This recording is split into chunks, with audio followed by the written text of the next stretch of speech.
水泳に限った話ではありませんが、運動は体をいかにオンオフのスイッチを入れ替えていけるかがポイント。人間の体は PC ではないので、ハブを追加して余力を増やすことはできません。体を 100% として、手に 30%、足に 20% と体の部位で体力を使い分けるだけでなく、体全体を 100% の中で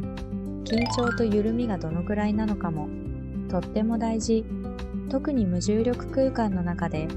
身体を動かすスポーツなので、陸上競技よりも脱力した方がスイスイ進みます。子供たちにも水が体を押してくれるような脱力感を味わってほしいです。